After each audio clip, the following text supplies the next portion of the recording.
Hey everybody, I'm TJ. Welcome to another episode of Smash Ultimate Countdown, the show where we count down the days to the release of Smash Ultimate for Nintendo Switch on December 7th. I'm here to help you fill in some of that time between now and then by breaking down the items on the Smash blog that Nintendo updates on a daily basis and covering each item point by point from throughout the week. Before we get started, I want to invite you to subscribe to the channel if you haven't already. Maybe I can convince you with a fancy, glowing subscribe button right there. Nice? If you've already subscribed, we're so glad to have you. And be sure to sign up for notifications so that you know the moment a video goes live. The first hotspot for this week is a character highlight for the Villager, a character who was first introduced in the last iteration of the game, Smash Bros. For Wii U and 3DS. Villager was actually suggested for the previous version of the game, Brawl for the Wii U, but at the time Mr. Sakurai rejected him because he couldn't really imagine a natural way to integrate him into the game with his non-combative moveset. But this just goes to show how creative and inventive the team behind Smash Bros. Is. Not only is Villager a super cool character in his own game, but they found a way to make him feel like he belongs amongst this roster of fighters that have a little bit more of a history in their own games of using techniques that translate well into Smash Bros. This is a guy who goes around fishing, catching bugs with a net, paying exorbitant prices for real estate in a village full of animal citizens. In the most recent version of the game to release on Nintendo 3DS, he gets an upgrade. He's promoted to the status of mayor in the town, which I think was a huge level up for that, not only that character, but also for that game series. I actually poured tons of hours into Animal Crossing New Leaf. And for me, it's great that he made his way into Smash. I actually have a little bit of an anecdote where the Villager is concerned. You know, most of the shows I do on this channel revolve around Amiibo and Smash Brothers. So much like many of you, when the Smash Brothers Amiibo first released, Villager was one of the holy trinity. Marth, Villager, and Wii Fit Trainer were exceptionally hard to find, and it's because there were fewer packed in the boxes. Not surprisingly, they're much less popular characters than, say, Mario and Link and Pikachu, so Nintendo didn't expect that they needed to provide as many for stores, because you don't want the same three characters just sitting on the shelves. Well, that turned out to not be a problem, as I'm sure everybody watching this video knows. They were really hard to find. So I had to comb every store in the entire state of California trying to track down a Villager before I just ultimately imported one from Germany. But on one such hunt, I stopped at a GameStop and I asked one of the free clerks whether or not they had any Villagers in stock, and I kind of phrased it strangely. I said, I'm trying to find a really hot amiibo, well, not hot in the game, but hot to find Villager.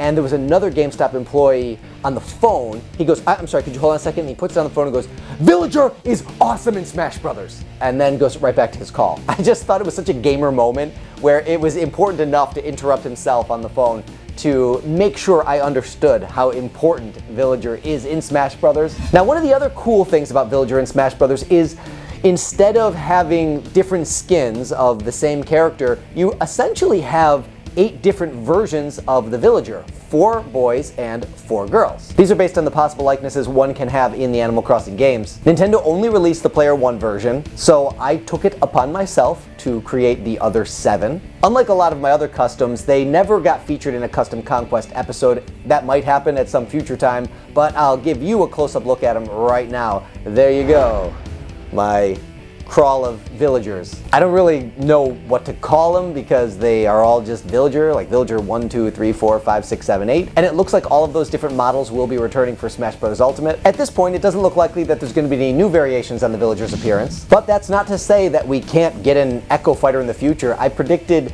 I don't know, maybe a couple years ago on another show of mine called Me Time, that in Smash 5, whatever that turned out to be, we would see Isabelle making an appearance. She's a really popular character in Japan, and she's not doing too bad for herself here in North America either. If Isabelle is going to make it into Smash Brothers, which I do think is no less preposterous than the Villager himself being in the game, I think she is ripe to appear as a Villager Echo Fighter because conceivably their moveset would be very similar. Let me know what you think. Do you expect to see an Isabelle Echo Fighter of the Villager? Would you like to see an Isabelle Echo Fighter of the Villager? You can join the conversation in the comment section below. On the topic of Echo Fighters, the next character spotlight is Dark Pit. Dark Pit has been semi-rebranded in Smash Ultimate. There was a lot of negative reception to Dark Pit and Lucina and even some of the other clone characters like Dr. Mario in Smash Bros. For Wii U. And I think it's because people had the misconception that had it not been for those characters' inclusion, that would mean that they would be able to open the door to another character like Waluigi, for example. But Echo Fighters make it a lot more clear that that's not the case. The only reason why Dark Pit made it into Smash Bros. Is because of the similarities that he has with Pit. It allows for very little alterations to be able to have an entire new character included. There's enough balancing differences and enough appearance differences where it does justify creating an entirely separate character spot on the selection screen, although we now know that Echo Fighters can be displayed either as separate character spots, or you can have them displayed on the same character as the person that they are an echo of. I think Dark Pit is awesome. I love Dark Pit. I think he's a really complex character for a character who follows the basic, I hesitate to use the term gaming trope again, with respect to dark characters. It does make one wonder with this ongoing trend of including villains in the game. We now have Ridley, we have King K. Rool, Dark Samus, and they're not shying away from these dark characters. It's kind of making me rack my brain. What other characters are already in Smash Bros. Who have a dark version of themselves who haven't been included yet? But with respect to his own story and his own game, Dark Pit,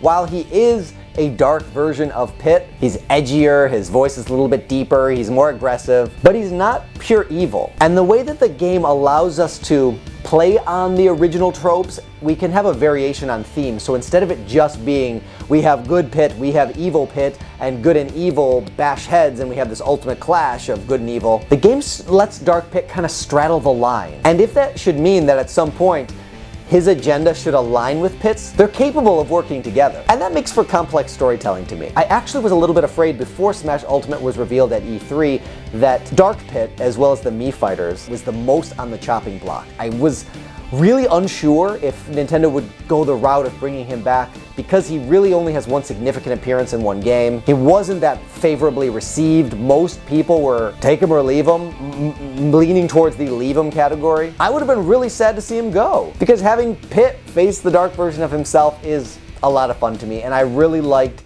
being able to assemble a team of villains and have them go against a team of heroes, which is exceptionally difficult in Smash Bros., especially NPC characters. It makes me wonder if Viridi and Hades have a chance. Hades sure would be interesting to have in this game. And we had Viridi as a Mii Fighter costume. We're starting to see a trend of Mii Fighter costumes getting promoted to playable character status. Is Viridi next on the list? Is Viridi a character that could potentially serve as an Echo Fighter, maybe of Palutena? I'm sure the model would need to be a little bit smaller, but I imagine it wouldn't be that different from making young Link out of adult Link. So let me turn it over to you. Would you like to see Hades make an appearance in Smash Bros? Maybe it's not time for him as a playable character. Maybe he would work better as a boss character for a stage. How about Viridi? Do you think she has a chance of making it in? Let me know in the comment section below. The music sample showcase for this week is a really surprising inclusion to me for Smash Bros. It's the menu screen from Fire Emblem Heroes, the mobile app. While I've never played a proper Fire Emblem game, I have put a lot of hours into Fire Emblem Heroes. It introduced me to a lot of Fire Emblem characters outside the sphere of Smash Bros., which up until playing that game is the only exposure I've had to Fire Emblem. So the amount of time I've already spent listening to this track is fairly substantial. The first thing you notice is the tempo is dramatically increased. So we're getting a little bit of insight into what their strategy is to try to make these tunes that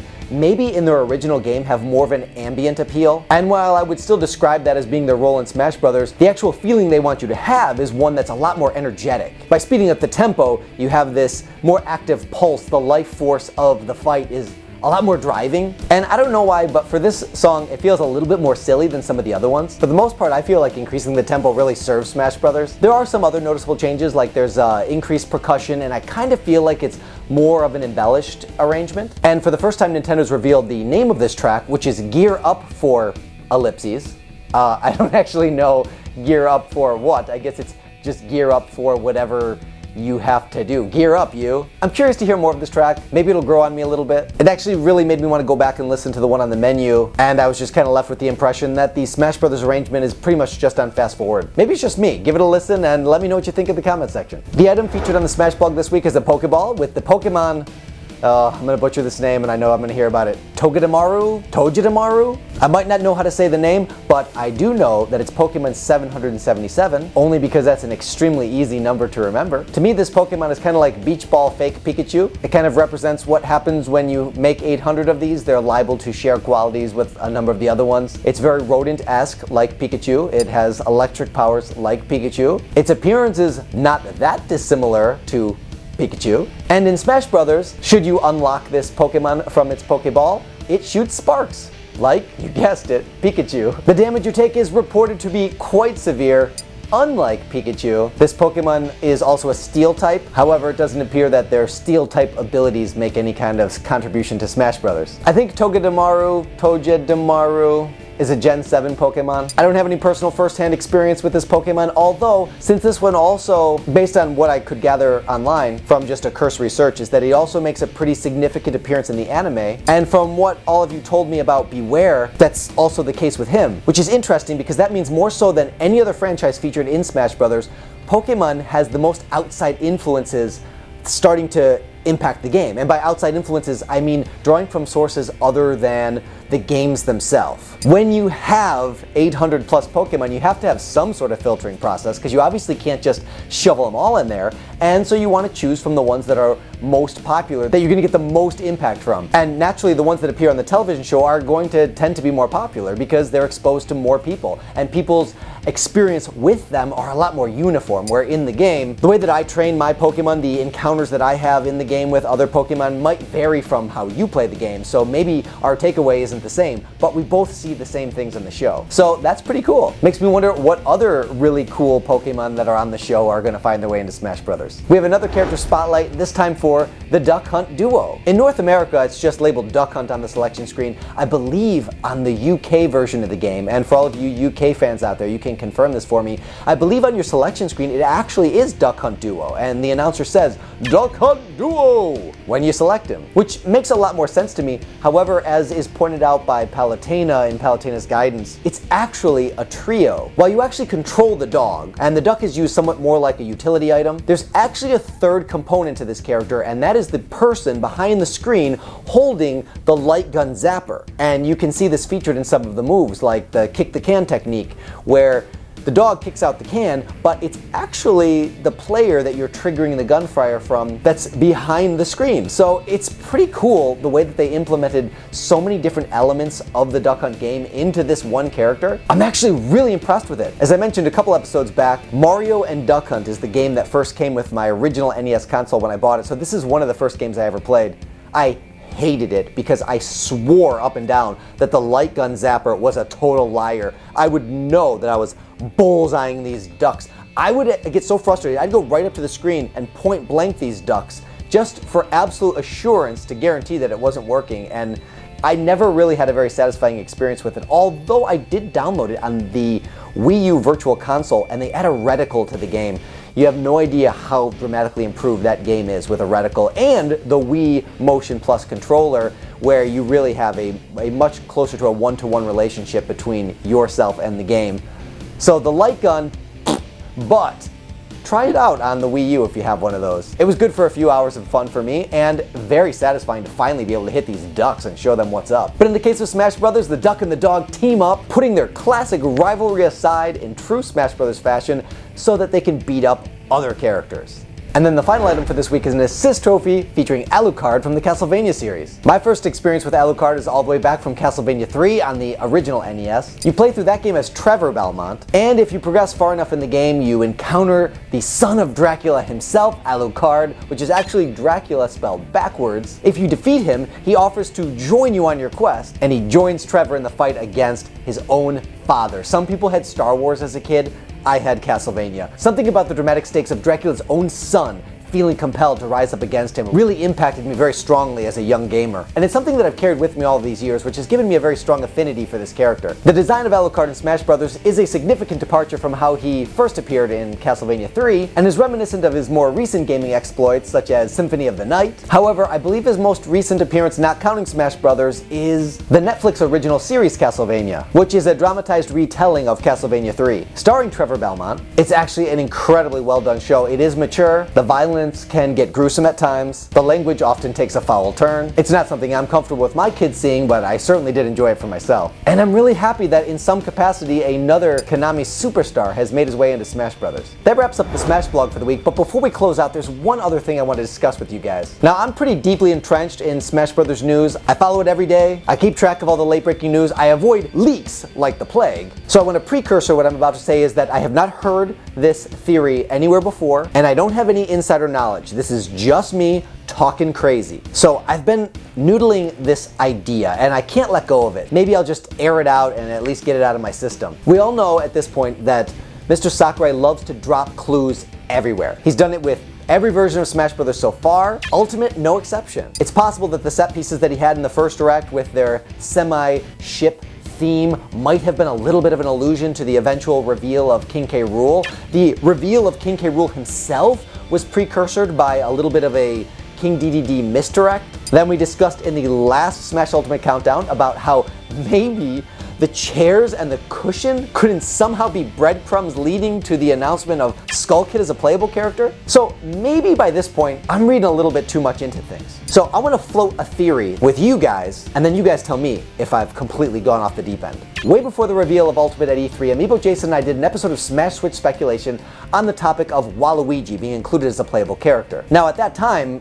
nobody had any idea what Ultimate would be, so anything was possible. During the Smash Bros. Presentation at E3, Waluigi was one of the first assist trophies to be revealed, which all but discounted him from playable status in Smash Bros. Ultimate. People who had been really hoping that this would finally be his time, that the last great Mario series holdout would finally be available as a playable character, had their hopes dashed. So here's where I'm at. In light of all these clues, all these breadcrumbs that Mr. Sakurai has been dropping, the misleads and misdirects, it has me wondering if maybe it was a very deliberate decision to put Waluigi in as the first assist trophy as a huge mislead. That by putting him in there front and center, we're establishing to people to completely lose any hope of having this character be playable. There has not been a situation yet where an assist trophy has also appeared as a playable character. There are a few examples of assist trophies that have been promoted to playable character status, like Little Mac for example, and potentially Skull Kid. Now you all done got my hopes up about Skull Kid. So is it possible that this whole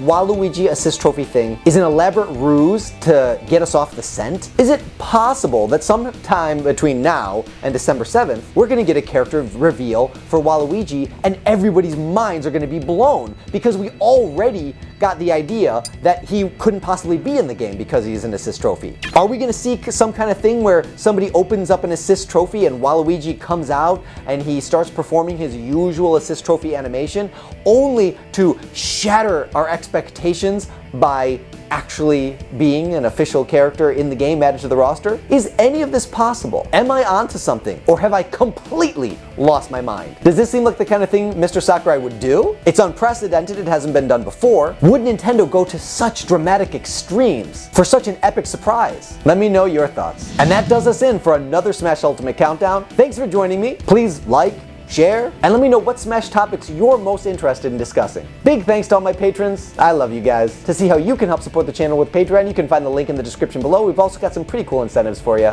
We'll see you next time. Thanks for playing.